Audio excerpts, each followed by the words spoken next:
Assalamualaikum warahmatullahi wabarakatuh. Baik, selamat sore sahabat Bawaslu dimanapun Anda berada. Kali ini hadir lagi bersama Bawaslu Kabupaten Kendal. Kita akan menayangkan terkait ngabuburit sesarengan ngawasi. Dalam kesempatan ini saya tidak sendiri. Di sini hadir Ketua Bawaslu Kabupaten Kendal, Ibu Hevi Indah Oktaria SEM SOS. Selamat sore Ibu. Selamat sore Mbak Ulan. Baik, apa kabar Ibu? Alhamdulillah baik. Alhamdulillah. Bagaimana puasanya hari ini? Alhamdulillah sampai hari ini belum bolong. Oh, alhamdulillah ya. Masih stamina juga masih fit gitu. Alhamdulillah. Ini belum memasuki fase pertengahan ya Bu ya? Ya, belum. Oke. Baik, sebelumnya saya ucapkan selamat menunaikan ibadah puasa juga untuk para sahabat Bawaslu yang menjalankan ibadah puasa. Kali ini merupakan ngabuburit sesarengan ngawasi Bawaslu Kabupaten Kendal yang pertama kalinya. Mungkin ini juga kegiatan ngabuburit sesarengan ngawasi yang dilakukan Bawaslu Kabupaten Kendal launching ya Bu ya, yang dihadirkan langsung dengan menghadirkan Ibu Ketua sebagai narasumbernya. Mungkin sahabat Bawaslu belum banyak yang tahu apa sih itu ngabuburit sesarengan ngawasi. Ngabuburit sesarengan ngawasi ini merupakan tindak lanjut dari surat edaran Bawaslu Republik Indonesia yang diperintahkan untuk Bawaslu Provinsi ataupun Bawaslu Kabupaten Kota untuk melakukan program ngabuburit. Dan khususnya untuk Bawaslu Provinsi Jawa Tengah dan kabupaten-kabupaten kota yang ada di Jawa Tengah ini kita mengambil tajuk ngabuburit sesarengan ngawasi dengan ada temanya menggunakan bahasa Jawa ya Bu ya. Itu yang khas dari Jawa Tengah. Baik sahabat Bawaslu dimanapun berada, perlu kita ketahui bersama bahwa program ngabuburit sesarengan ngawasi ini merupakan program sarana edukasi untuk masyarakat dimanapun berada yang membahas terkait seputar kepemiluan yang akan dilaksanakan selama bulan Ramadan ini. Dalam kegiatan ini kita akan mengambil tema terkait kegiatan terkait kejadian yang sangat viral akhir-akhir ini ya Bu. Kita akan mengintip bagaimana terkait putusan MK yang telah diputuskan beberapa waktu lalu. Iya Mbak Ulan, jadi mungkin hari ini saya diminta untuk mengintip gitu ya putusan MK yang beberapa waktu lalu telah dibacakan di sidang MK terkait dengan beberapa putusan MK dari beberapa perkara yang masuk di MK. Jadi perlu mungkin kita flashback dulu bahwa kasus yang ada di MK atau PHP perselisihan hasil pemilu ini merupakan perselisihan atau sengketa terkait dengan perolehan suara begitu ya. Jadi ada 314 kasus yang masuk ke MK, tetapi yang hanya diregister di MK itu melalui BRPK itu hanya 309. Jadi terhadap 309 perkara ini kemudian dilakukan sidang pendahuluan gitu oleh MK yang akhirnya hanya 40 perkara yang lanjut ke sidang agenda pembuktian. Dari sidang ke 40 perkara ini, dari sidang pembuktian tersebut, kemudian MK memberikan putusan mengabulkan 26 perkara.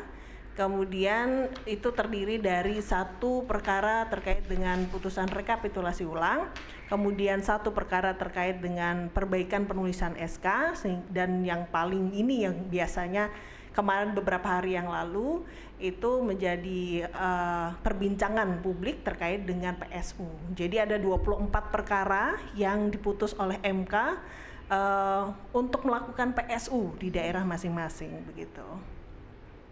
Baik Ibu, ini kita perlu bahas satu persatu untuk lebih asyik, untuk lebih menarik dan lebih jelas tentunya. Sepertinya kita harus bahas mulai dari awal ya, ini terkait putusan MK yang memerintahkan terkait rekapitulasi ulang, salah satunya yaitu ada di Puncak Jaya ya Bu ya. Itu mungkin bisa dijelaskan Bu apa penyebabnya? Jadi kita bahas satu-satu ya. Di sini ada putusan MK terkait dengan rekapitulasi ulang, yaitu di Kabupaten Puncak Jaya. Jadi ada 4 distrik di sana yang tidak berhasil untuk melakukan pemungutan suara. Jadi Puncak Jaya terdiri dari 26 distrik ya, tetapi ada 4 yang gagal melakukan pemungutan suara karena adanya sabotase logistik begitu.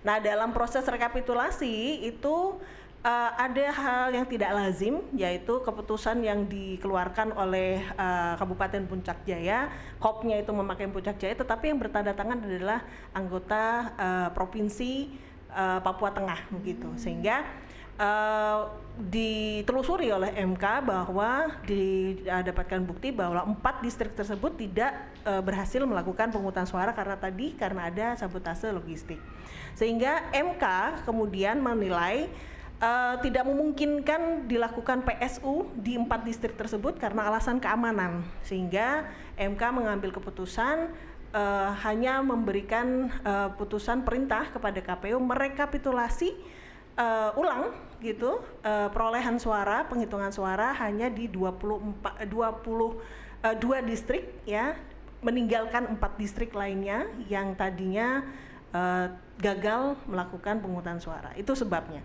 Sehingga ada alasan keamanan sehingga PMK tidak memutuskan sebagai PSU di 4 distrik tersebut gitu, Mbak. Oke, jadi begitu ya Bu ya sebabnya ya Bu ya. Cukup jelas insya Allah ya. Oke, untuk sahabat Bawaslu mungkin ini kita akan bergeser sedikit terkait pembahasan mengenai PSU ya Bu. Sepertinya terdapat 24 daerah yang akan melaksanakan PSU. Betul. Dan hal tersebut itu dengan faktor yang berbeda-beda pastinya ya Bu. Betul. Selain itu juga terdapat diskualifikasi calon kabarnya Bu. Iya betul. Itu gimana sih Bu kronologinya? Jadi ada 24 putusan MK yang memerintahkan untuk melakukan pemungutan suara ulang. 12 diantaranya itu karena diskualifikasi calon. Diskualifikasi calon sendiri pun juga ada sebab yang berbeda-beda begitu Mbak. Jadi lainnya ada yang PSU karena pelanggaran TSM, juga ada karena PSU sebagian karena beberapa sebab, nanti kita bisa bahas satu-satu gitu Mbak. Oke, baik Bu. Ini perbincangan kita semakin lama semakin hangat ya sahabat Bawaslu. Oke, karena itu terkait PSU di seluruh TPS ini disebabkan diskualifikasi calon ya Bu ya. Nah, itu terjadi di daerah mana saja? Baik, dan sekiranya itu sebab-sebabnya apa itu Bu? Saya mencoba mengklasifikasi ya, mengklasifikasi sebab kenapa beberapa daerah ini PSU akibat dari diskualifikasi paslon ya. Tentunya kalau diskualifikasi paslon berimbas pada PSU di seluruh TPS yang ada di kabupaten tersebut gitu ya. Yang pertama itu karena syarat administrasi surat keterangan tidak pernah dipidana atau tidak pernah dicabut hak pilihnya. Itu ada di beberapa daerah, yaitu di Pasaman, di Bovendigul, dan di Papua. Jadi kita bahas satu-satu. Kalau yang di Pasaman tersebut itu surat keterangan tidak dipidana atas nama calon Anggit Kurniawan diterbitkan oleh Pengadilan Negeri Jakarta Selatan, tetapi rupanya yang bersangkutan itu pernah dipidana. Jadi tidak sesuai dengan putusan pengadilan negeri yang menyatakan bahwa Anggit tersebut pernah dihukum secara pidana terkait dengan penipuan, sehingga sebelumnya juga ada pembatalan surat-surat keterangan dari pengadilan negeri tersebut, tetapi tidak diindahkan oleh KPU, sehingga MK berkesimpulan harus melakukan PSU tanpa menyertakan Anggit sebagai calon karena tidak memenuhi syarat. Itu di Kabupaten Pasaman gitu ya. Kemudian ada di Kabupaten Bovendigul. Bovendigul itu atas nama Petrus Ricolombus Omba, paslon nomor 3. Itu juga sama tentang karena tidak memenuhi syarat surat keterangan tidak dipidana, tetapi ini berbeda karena surat keterangannya berasal dari pengadilan negeri, padahal yang bersangkutan pernah pernah menjalankan hukuman terpidana, tetapi sebagai terpidana militer, sehingga menurut MK seharusnya surat keterangannya itu dikeluarkan oleh pengadilan militer, bukan di pengadilan negeri, sehingga MK menganggap bahwa tidak ada niat baik dari yang bersangkutan MK memutuskan untuk mendiskualifikasi dan mendiskualifikasi calon tersebut sehingga memerintahkan KPU untuk melakukan PSU. Berikutnya ada di Provinsi Papua. Nah, Provinsi Papua juga sama terkait dengan suket pengadilan, jadi surat keterangan tidak pernah dipidana, tetapi ini karena alamat yang berbeda. Jadi alamat yang bersangkutan itu ada di daerah lain, tetapi yang bersangkutan mengurus di pengadilan di kota lain gitu. Nah, lucunya surat keterangan domisili yang digunakan untuk mengurus surat keterangan tersebut tanggalnya keluar setelah tanggal pengadilan surat keterangan pengadilan tersebut gitu loh. Jadi ada ketidaksinkronan sehingga MK berpendapat bahwa surat keterangannya tidak sah, calon juga tidak memenuhi syarat sebagai calon sehingga MK juga memerintahkan sebagai kepada KPU untuk PSU begitu. Oke. Itu sebab pertama, ya. Oke, itu terkait syarat administrasi kurang lebih ya, Bu ya. Ya. Sebenarnya periode ini kalau untuk persyaratan calon itu semuanya syarat peradministrasi ya. Oh, iya. Jadi hanya kategorinya yang berbeda. Yang tadi itu ada suket, ada lagi nanti terkait dengan ijazah, ada juga tentang periodisasi. Oke. Gitu. Ya, Mau dijelaskan satu persatu, Baik? Mungkin Ibu akan menjelaskan lebih rinci ya, Bu ya. Baik. Monggo Bu bisa dilanjut untuk penyebab selanjutnya. Oke, penyebab selanjutnya ini saya kategorikan satu lagi yaitu karena salah menghitung periodisasi masa jabatan 2 periode. Nah, ini sebenarnya menarik sekali ya.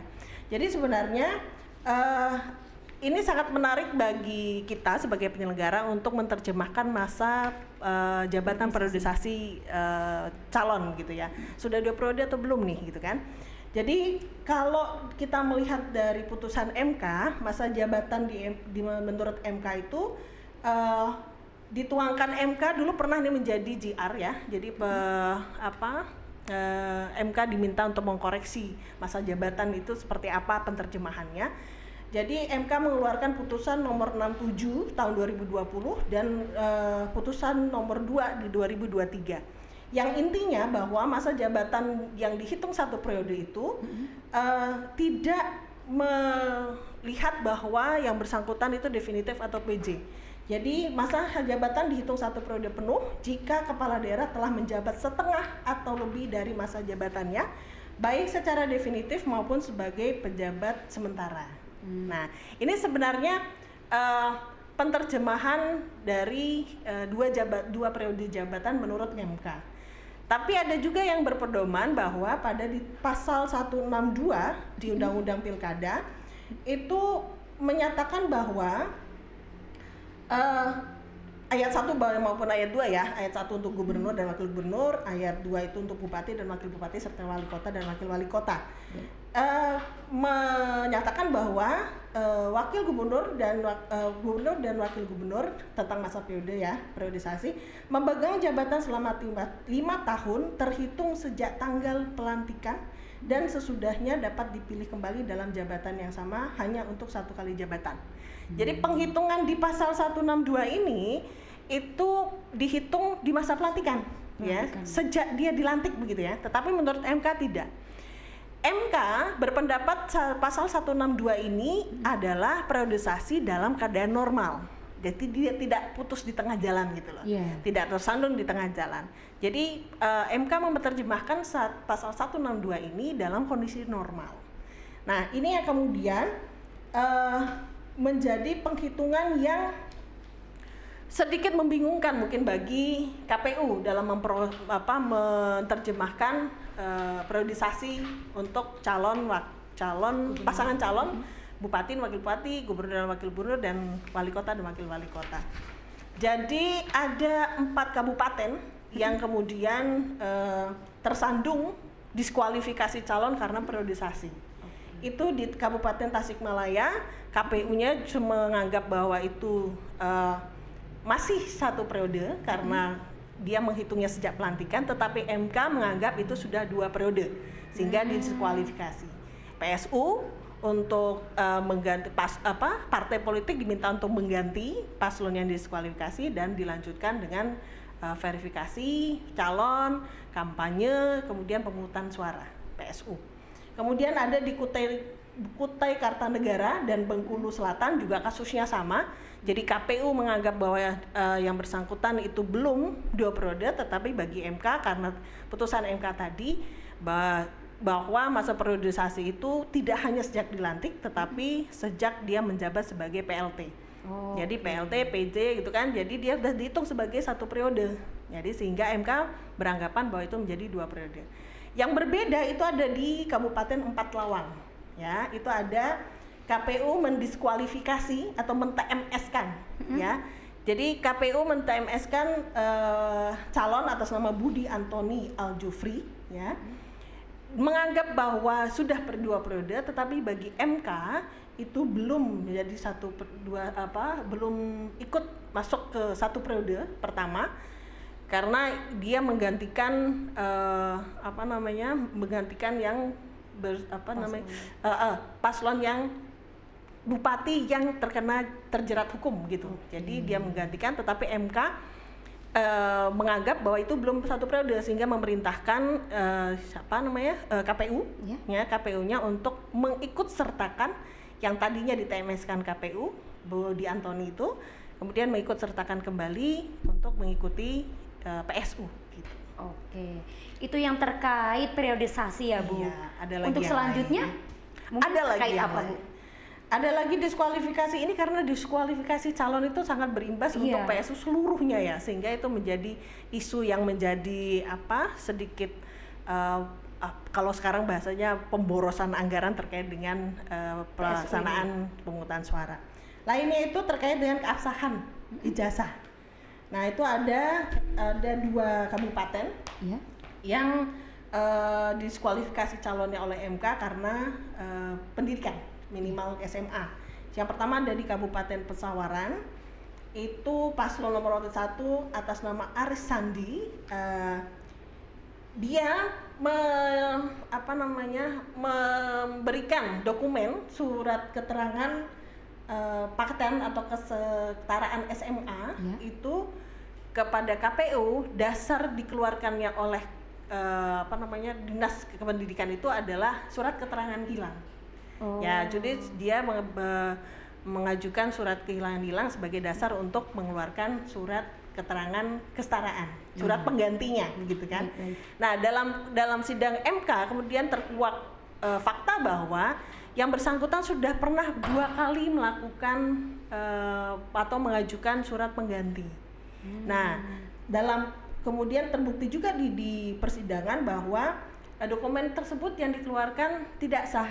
Itu berdasarkan kesaksian dari kepala Kadinas Provinsi Lampung yang menemukan bahwa yang bersangkutan tidak pernah mengikuti ujian persamaan kesetaraan, sehingga MK memutuskan bahwa dokumen tersebut tidak sah dan memerintahkan untuk melakukan PSU pada KPU. Yang kedua itu di Kota Palopo. Nah, Kota Palopo ini agak unik karena begini, ada keterlibatan Bawaslu juga di sini ya, tetapi ininya kita nggak paham apa yang kemudian menyebabkan KPU meng-MS-kan kembali. Karena pada awalnya yang bersangkutan itu atas nama Trisal Tahir ya. Pada verifikasi faktual pertama KPU melakukan TMS ya, tidak men-TMS-kan yang bersangkutan. Yang bersangkutan kemudian keberatan, kemudian mengajukan gugatan sengketa proses kepada Bawaslu, yang kemudian dipertemukan dalam suatu kesepakatan. Nah, hasil kesepakatan Bawaslu adalah KPU memverifikasi ulang, gitu. Nah, hasil verifikasi ulang itu kemudian KPU menetapkan bahwa yang bersangkutan memenuhi syarat. Nah, baru kemudian dalam persidangan terbukti bahwa dokumen yang bersangkutan itu rupanya memang tidak memenuhi syarat, karena ada perbedaan belangko antara ijazah yang diterima di PKBM Yusha katanya ya, di tahun pelajaran 2015 dan 2016, tetapi nama yang bersangkutan itu tidak pernah ada di arsip digital lembaga tersebut. Nah, sehingga dalam proses persidangan di MK semuanya terkuak yang menyimpulkan bahwa dokumen yang dimiliki oleh yang bersangkutan tidak memenuhi syarat, gitu. Ada lagi Iya. sebab lainnya, ya kan? Oke, Ini next, masih Bu. diskualifikasi calon. Iya. Kayak banyak banget nih. Ini poin keempat ya Bu ya? Ya, sebab keempat. Nah, Sebab keempat. lebih sebab tepatnya. keempat itu yang bukan terakhir, masih beberapa lagi. Ada lagi karena pelanggaran yang TSM. Jadi terstruktur, sistematis, dan masif. Nah, itu ya. Jadi ada kejadian di Mahakam Ulu. Nah, Mahakam Ulu paslon nomor 3 terbukti melakukan kontrak politik bertanda tangan yang ditandatangani oleh ketua RT dan pasangan calon. Yang dijanjikan ada alokasi dana kampung minimal 4 miliar sampai 6 miliar per kampung. Kemudian ada program lainnya ketahanan keluarga, sehingga kemudian secara tidak langsung ketua RT ini dijadikan tim pemenangan yang bersangkutan. Nah, ini terbukti di sidang pembuktian di MK, sehingga MK juga berkesimpulan ini menjadi suatu pelanggaran TSM. Pasangan tersebut didiskualifikasi, ya kan? Jadi dan memerintahkan KPU untuk melakukan PSU dengan terlebih dahulu memverifikasi calon yang digantikan oleh parpol tersebut. Gitu. Ini terkait pelanggaran TSM ini hanya terjadi di satu kabupaten aja ya Bu ya? Ada lagi sebenarnya satu lagi di Serang, Banten, tetapi yang bersangkutan tidak didiskualifikasi. Oh, itu next lagi nanti ya Bu ya? Dijelaskan Sekalian lanjut. aja nggak apa-apa. Ini oke. karena bukan diskualifikasi Iya. paslon, tetapi terbukti TSM sehingga harus di PSU juga di seluruh TPS tanpa mendiskualifikasi. Mungkin pernah dengar teman-teman, dan ini menjadi viral juga sebenarnya. Keterlibatan Menteri Desa ya, Mendes DPT Yandri Susanto yang kemudian menggunakan aksesnya kepada kepala desa ya kan untuk memenangkan istrinya. Ya, istrinya menyalonkan diri di Serang, Banten nomor urut 2. Itu kemudian pada satu rapat yang ada dilakukan oleh Abdesi itu Sekretaris Abdesi kalau tidak salah tuh itu kemudian menemui pasangan calon tersebut dan Mendes Yandri Susanto dan berkomitmen untuk membantu pasangan calon 2 memenangkan yang bersangkutan begitu, sehingga dalam pembuktian di MK semua terbukti, sehingga MK tetap memerintahkan untuk melakukan PSU gitu seluruh, tetapi tanpa mendiskualifikasi calon. Gitu. Tapi tetap PSU ya Bu? PSU gitu. Oke. Mungkin untuk sebab selanjutnya, wah, ini saya mengkategorikan dari putusan 24 itu ya. iya, Dan banyak emang ya Bu ya? Ya, karena masing-masing nanti ada lagi yang PSU-nya cuma sebagian. Jadi PSU-nya tidak di seluruh TPS, tapi hanya di beberapa TPS atau beberapa kecamatan. Tapi yang diskualifikasi calon ini ada satu sebab lagi, yaitu terkait dengan masa jeda 5 tahun terpidana. Nah, Berarti itu sebelumnya udah pernah dipidana gitu pernah ya Bu ya? dipidana, jadi kan memang ada surat keterangan tidak pernah dipidana. Iya. Ya kan? Tadi kasusnya itu di beberapa itu karena dia terbukti terpidana tapi dia pakai surat keterangan tidak pidana gitu kan. Nah, kalau untuk yang bagi terpidana itu ada 2 syaratnya. Yang pertama adalah surat keterangan dari pengadilan yang surat keterangan dari dan pengumuman gitu, mengumumkan dia bahwa pernah menjadi terpidana. Nah, tetapi ini karena dia pernah terpidana, jadi secara undang-undang dari peraturan perundang-undangan itu harus ada jeda 5 tahun sejak dia bebas murni gitu ya. Jadi bukan bebas bersyarat tapi bebas murni. Hitungan 5 tahun itu kemudian ada 2 kabupaten yang tidak memenuhi syarat sebenarnya. Yang pertama itu ada di Gorontalo Utara. Nah, ini kasusnya paslon nomor 3 Ridwan Yasin ya kan, itu sebenarnya belum menyelesaikan masa percobaan, yaitu harusnya karena ada putusan Mahkamah Agung, putusan kasasi gitu ya. Putusan kasasinya seharusnya dia selesai di 25 April 2025 karena putusan kasasinya itu 25 April 2024. Jadi ada 1 tahun yang dia seharusnya belum memenuhi syarat, sedangkan pendaftaran itu kalau tidak salah di bulan Agustus ya Juli Agustus ya, sehingga masa percobaan terpidananya belum selesai. Nah, sehingga MK kemudian menganggap yang bersangkutan tidak memenuhi syarat sebagai calon dan didiskualifikasi. Yang selanjutnya ada di Kabupaten Marigi Motong ya. Jadi MK mendiskualifikasi Amrullah S. Kasim sebagai calon bupati. Karena dia juga belum selesai masih berstatus terpidana, belum memenuhi masa jeda. Jadi harusnya dia selesainya itu di 30 Januari 2025. Nah, padahal dia sudah mendaftarkan di bulan Agustus 2024.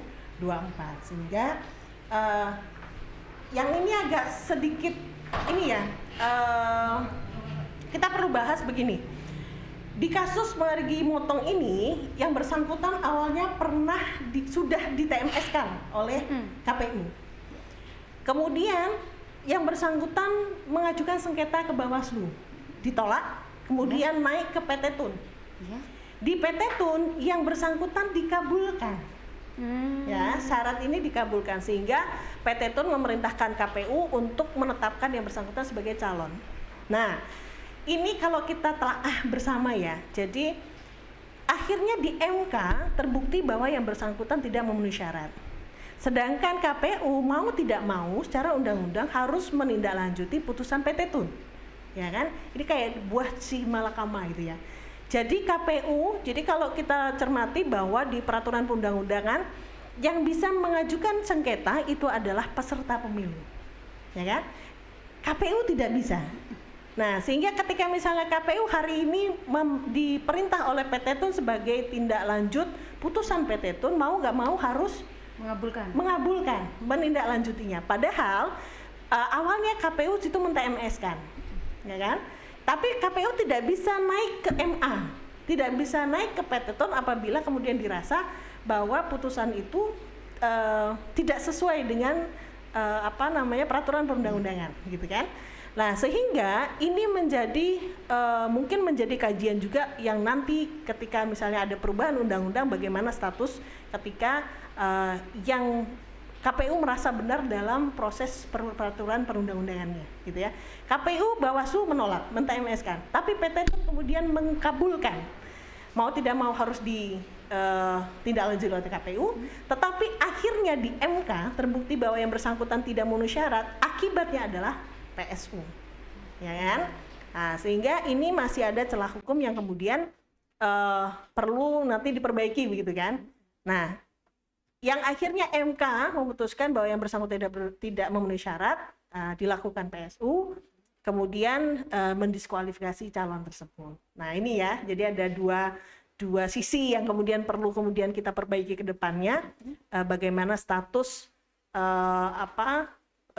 yang bersangkutan ini putusannya menurut PT Tun ini benar, kemudian tapi menurut MK itu salah, yang akhirnya berujung pada PSU, gitu kan? Kemudian itu sepertinya Mbak Ulan. Cuman ada lagi satu kasus lagi ya, terkait tadi diskualifikasi calon. Itu ada beberapa alasan, cuma mungkin ada satu yang menarik, bahwa ada mekanisme calon tunggal yang harusnya dilakukan. Ini ada PSU juga di sana, tetapi KPU-nya tidak menindaklanjutinya itu. Saya ceritakan kembali ya, kayaknya saya yang cerewet terus nih, nggak apa-apa ya. Oke. Ini yang ada satu kasus PSU di Kota Banjarbaru, Kalimantan Selatan, ya. Itu sebenarnya itu mekanismenya harusnya calon tunggal. Jadi pasangan calon pasangan calon Lisa Halabi dan Wartono. Nah, itu. Yang bersangkutan didiskualifikasi oleh Bawaslu oleh KPU atas rekomendasi Bawaslu karena terbukti melakukan pelanggaran TSM, menyalahgunakan wewenang, begitu ya. Ada jargon yang dipakai dan ada program pemerintah yang dipakai gitu karena dia petahana. Terus kemudian oleh Bawaslu itu di TMS-kan, ya. Setelah di TMS-kan, mekanismenya karena dia hanya 2 calon, tinggal 1 calon yang memenuhi syarat. Nah, tetapi oleh KPU surat suara yang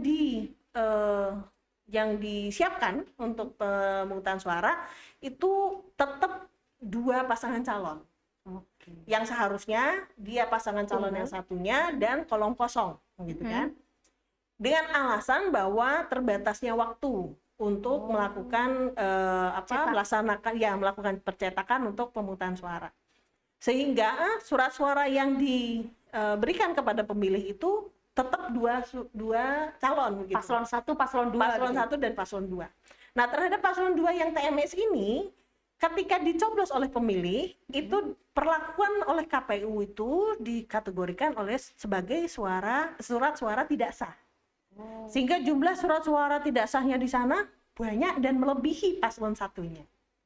Nah, sehingga ketika dalam gugatan didalilkan bahwa surat suara yang tidak sah itu sebenarnya adalah surat suara kolom kosong. Ya, itu yang didalilkan oleh pemohon. Tetapi bagi MK itu tidak bisa menserta-mertakan bahwa surat suara yang tidak sah yang jumlahnya tinggi tadi itu merupakan suara-suara kolom kosong. Yang artinya kalau kolom kosong yang menang harus ada pilkada ulang, kan gitu ya. Nah, sehingga MK memutuskan bahwa memerintahkan KPU untuk melakukan PSU dengan mekanisme calon tunggal. Jadi surat suaranya dirubah, diganti dengan kolom kosong dan pasangan calon dan dilakukan PSU di seluruh TPS. Nah, unik ya? Seru ya sebenarnya. Jadi kebayang ya Bu ya anggaran berapa lagi yang akan keluar ini. Jadi memang hari ini tuh MK progresif terhadap kasus PHP. Kalau dulu itu di MK hanya menerima kasus terkait dengan perselisihan. Jadi ada selisih suara yang diproses oleh MK. Ya, itu tergantung dengan selisih jumlah penduduknya. Itu ada persentase selisih yang kemudian hanya melihat persentase selisih itu untuk memproses perkara di MK. Tapi hari ini nggak bisa. Hari ini MK memproses berdasarkan fakta atau berdasarkan sebab musabab kenapa suatu pemilu atau pemilihan itu menjadi cacat hukum gitu loh. Jadi proses ini tidak lagi melihat tidak lagi melihat jumlah surat suaranya selisihnya cuma 2%, 1%, 1,5%, 1% atau 0,5% tergantung penduduknya. Tidak hanya melihat selisih suara, tetapi juga melihat prosesnya dalam pemilihan tersebut, gitu Mbak Wulan. Oke, sahabat Bawaslu, semakin kesini semakin menarik nih terkait kasus-kasus PSU yang telah diputuskan oleh MK. Mungkin selain yang telah dijabarkan oleh Bu Evi ini, ada nggak sih Bu penyebab-penyebab lain yang menyebabkan PSU selain penyebab-penyebab tadi yang sudah dijelaskan? Oke, terakhir ini sepertinya agak bisa disimpulkan yang lain itu hanya PSU di sebagian TPS ya, jadi tidak seluruhnya. Jadi sebagian itu bisa di TPS tertentu atau hanya di beberapa kecamatan di kabupaten tersebut. Jadi saya mencoba untuk menyimpulkan saja supaya lebih singkat ya. Jadi kalau untuk PSU di sebagian TPS atau beberapa TPS itu ada di beberapa kabupaten dengan sebab yang juga melalui proses ya. Jadi kayak di Kepulauan Talaut dan Bangka Barat itu karena terbukti money politik di beberapa TPS sehingga di TPS tersebut juga dilakukan PSU. Kemudian ada karena terbukti penyalahgunaan wewenang petahana di beberapa kecamatan, jadi itu petahana mengalihkan anggaran untuk penyediaan alat-alat pertanian di kecamatan tersebut, sehingga terbukti di kecamatan tersebut dilakukan PSU, itu ada di Kabupaten Manggarai, gitu ya. Ada lagi karena pemilih yang memilih lebih dari satu, ya kan? Itu juga penyebab dari PSU. Ada di Kabupaten Barito Utara dan di Kepulauan Tali Abu. Kalau di Kabupaten Kabupaten Magetan itu ada pemilih yang tidak hadir, tetapi daftar hadirnya tertandatangani dan yang bersangkutan juga dianggap mencoblos, padahal pemilihnya tidak di tempat, pemilihnya ada di luar kota, ya. Terus ada lagi karena pemilih ganda, itu ada di Kabupaten Buru. Pemilih gandanya ada di 2 TPS gitu ya, misalnya Mbak Ulan di TPS 2 dan TPS 4. Nah, dua-duanya itu mencoblos. Nah, itu juga PSU. Ada juga di Kota Sabang, Aceh, itu karena membuka kotak tidak sesuai dengan prosedur. Itu karena dia mencari selisih surat suara. Jadi selisih surat suaranya itu ada selisih 2 yang tidak ketemu di mana. Ya, kemudian dibuka kotak suaranya. Rupanya surat suaranya ketemu di lacinya Ketua KPPS. Gitu. Kesalahan petugas berarti itu ya Bu? Kemudian ada lagi di Kabupaten Bungo, itu ada pemilih yang datang itu tidak menggunakan dokumen identitas yang memenuhi syarat. Seperti yang kita ketahui, menjelang pemungutan suara ada instruksi bahwa dokumen identitas itu tidak hanya KTP, tetapi dokumen yang memuat nama, tanggal lahir, dan foto, gitu ya. Nah, sedangkan di sini di Kabupaten Bungo itu 21 TPS itu dia menggunakan KK dan diterima oleh KPPS. Nah, sehingga terbukti menjadi PSU. Kemudian ini yang unik juga ada di Kabupaten Siak, ya. Jadi PSU-nya itu di rumah sakit. Loksus ya, Bu? Nah, sebenarnya tidak ada loksus. Jadi kalau di rumah sakit itu sebenarnya di sini di Kabupaten Siak tidak loksus, tetapi TPS terdekat yang hadir ke TPS untuk ke rumah sakit untuk memfasilitasi pemilih yang ada di sana. Nah, tetapi dalam dalil permohonannya mendalilkan bahwa banyak pasien, pendamping pasien dan petugas yang tidak bisa menyalurkan hak pilihnya karena kelalaian KPU memfasilitasi pemungutan suara, sehingga MK memutuskan untuk melakukan PSU di rumah sakit tersebut dan memerintahkan untuk membuat loksus di sana, walaupun tidak ada di PKPU maupun di undang-undang. Di PKPU-nya tidak diatur. Nah, tetapi yang unik lagi, peserta atau pemilih yang melakukan PSU nanti adalah pasien, pendamping pasien, dan petugas yang pada hari pemungutan suara kemarin tanggal 27 November itu ya tidak bisa melakukan pemilihan, tidak bisa melakukan pencoblosan gitu ya, tidak bisa menggunakan hak pilihnya, sehingga KPU harus mengidentifikasi terlebih dahulu siapa-siapa nih yang kemarin tanggal 27 November belum nyoblos di rumah sakit tersebut. Nah, itu yang kemudian dipersilakan untuk mencoblos dan nanti dihitung bersama rekapitulasi suara yang lainnya gitu. Di situ juga sama, di Kabupaten Siak juga ada kasus terkait dengan pemberitahuan yang tidak sampai kepada pemilih karena dititipkan di rombongan atau mandornya. Jadi ini wilayah di sekitar PT gitu ya. Nah, itu dititipkan kepada mandornya tetapi tidak sampai kepada pemilihnya. Ini kelalaian oleh KPPS. Selanjutnya saya rasa itu, Mbak, kira-kira seluruh penyebab terjadinya PSU yang diperintahkan oleh MK ya. Jadi saya rasa saya sudah mencoba untuk membaca dan mengklasifikasi penyebab-penyebab kenapa PSU diputuskan oleh MK. Nah, sehingga ada progresif yang memang MK putuskan hari ini tidak lagi hanya berpatok pada selisih suara saja yang sesuai dengan undang-undang, tetapi lebih banyak ke proses ya, proses pemilihan itu tersendiri, sehingga MK akhirnya memutuskan 26 kasus ini menjadi dikabulkan untuk dilakukan rekapitulasi ulang, perbaikan penulisan karena surat tanggal dan surat tadi juga lupa ya, ada satu kasus satu perkara yang diperintahkan untuk memperbaiki SK-nya karena ada hari dan tanggal yang salah yang tercantum di dalam SK tersebut. Nah, gitu kira-kira, Mbak. Oke, baik Ibu, terima kasih banyak. Ini perbincangan kita mengenai putusan MK ini sangat seru ya. Sampai tidak terasa sebentar lagi ternyata sudah menunjukkan waktu berbuka puasa. Oke, sahabat Bawaslu dimanapun kalian berada, dalam tema kita hari ini terkait putusan MK bisa kita jadikan pembelajaran bersama bagi kita, khususnya bagi jajaran Bawaslu sebagai penyelenggara. Walaupun di Kabupaten Kendal ini tidak terjadi PHP ataupun permohonan sengketa di MK, ataupun juga tidak terjadi pemungutan suara ulang, tetapi kasus-kasus di MK ini semoga menjadi pembelajaran bagi kita semua agar kedepannya tidak terjadi, khususnya terutama di Kabupaten Kendal ya Bu ya. Insya Allah, amin. Baik sahabat Bawaslu dimanapun kalian berada, sayang sekali perbincangan hangat ini harus berakhir karena keterbatasan waktu. Kami ucapkan terima kasih banyak yang telah mendengarkan kegiatan ngabuburit sesarengan ngawasi yang dilakukan oleh Bawaslu Kabupaten Kendal. Kami ucapkan sampai jumpa pada episode ngabuburit sesarengan ngawasi Bawaslu Kabupaten Kendal yang akan datang. Saya mohon undur diri. Bersama rakyat, awasi pemilu. Bersama Bawaslu, tegakkan keadilan pemilu. Wassalamualaikum warahmatullahi wabarakatuh.